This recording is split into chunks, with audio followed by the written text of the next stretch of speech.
Hello, welcome to Everyday English with Humour. The podcast that helps you speak like a real local. I'm Amelia. I'm from the beautiful city of Bath. And I'm George. I'm from London, the proper city. Oh, George, Bath is lovely, thank you very much. So, today we have a brilliant topic. And it is very important things about British life. It is the polite disagreement. Now, do you know something shocking? When a British person says, not too bad. They actually mean quite good. Amazing, right? Not too bad is a compliment. Wild. And here's another one. When someone says interesting, They usually mean, I hate it.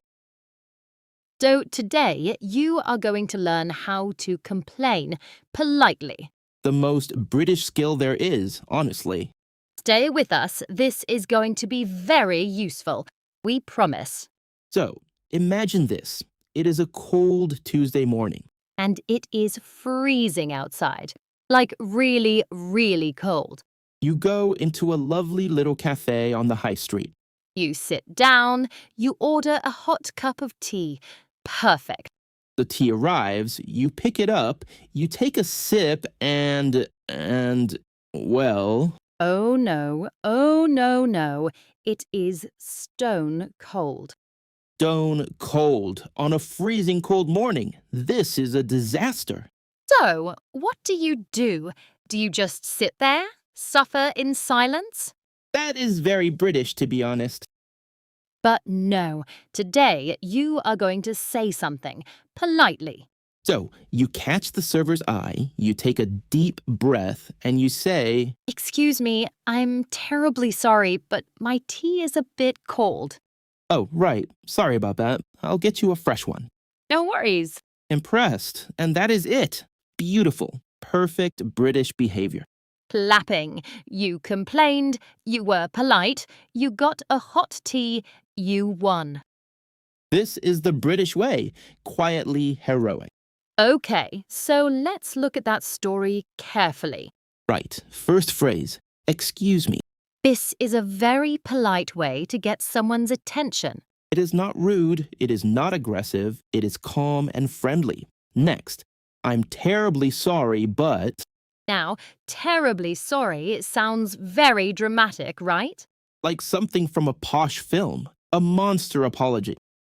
Yes, but in Britain it just means I'm a bit sorry. It softens what comes next. It says, I'm not angry. Now, my tea is a bit cold. Okay, this is so British. The word bit. Bit means a little, but we use it a lot. It's a bit cold. I'm a bit tired. It's a bit broken. A bit broken, like your car has no wheels and you say a bit broken. Exactly. It is understatement. We make big problems sound small. So the tea is stone cold, but we say a bit cold. Polite, calm, no drama, very British. Right. And the server said, sorry about that.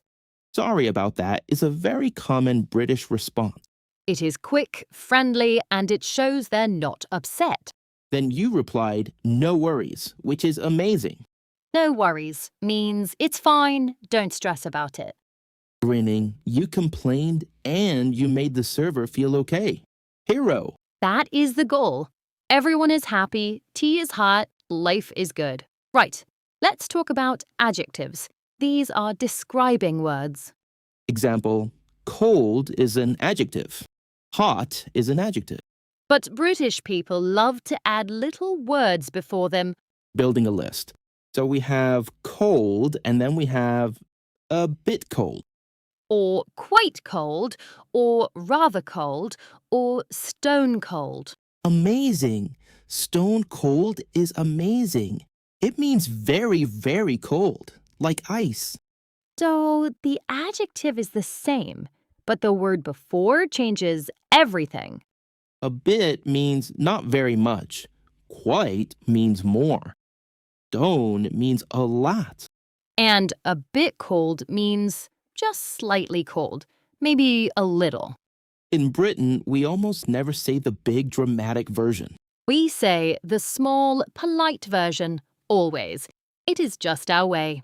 Unless it is football, then everything is dramatic.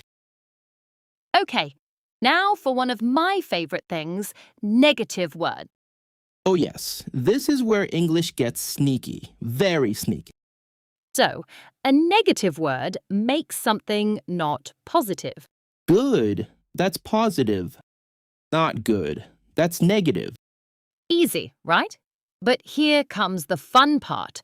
Not too bad. Not too bad, so it is not good, right? Wrong.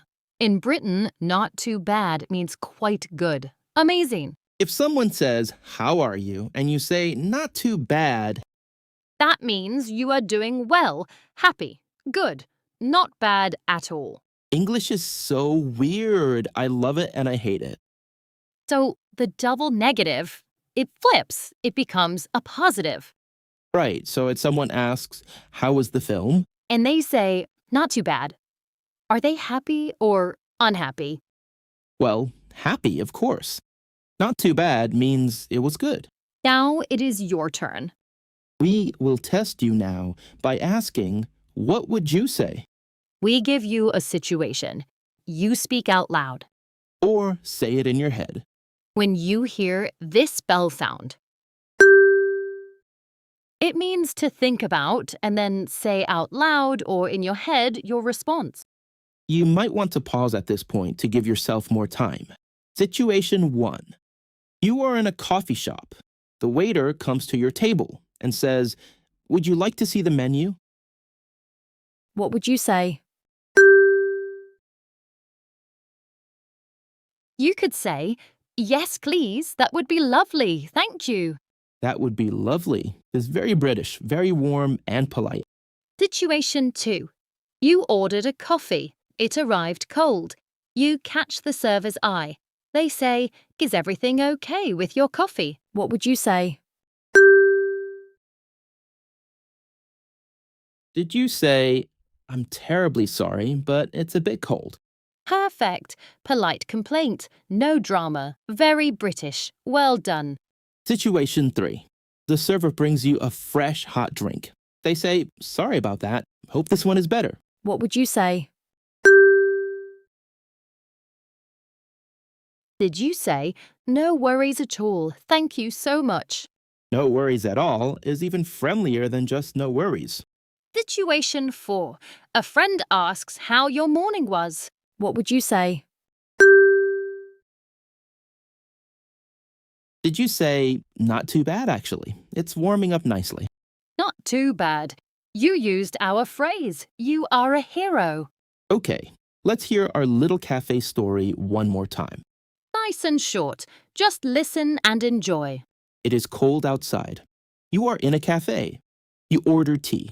The tea arrives. You take a sip. It is stone cold. You catch the server's eye. You take a breath. And you say, Excuse me, I'm terribly sorry, but my tea is a bit cold. "Oh, right. Sorry about that. I'll get you a fresh one." No worries. A new hot tea arrives. You wrap your hands around it. You take a sip. Perfect. Not too bad as all. In fact, quite good. And that is our episode, The Polite Disagreement.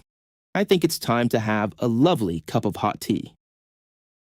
You learnt some important things to speak like a local this episode. Keep listening to more episodes. The more you listen, the more you learn and get more of what you want. Like and subscribe to the channel. Write a comment below or share this with a friend. See you next time on Learn Everyday English with Humour. Goodbye. Cheers.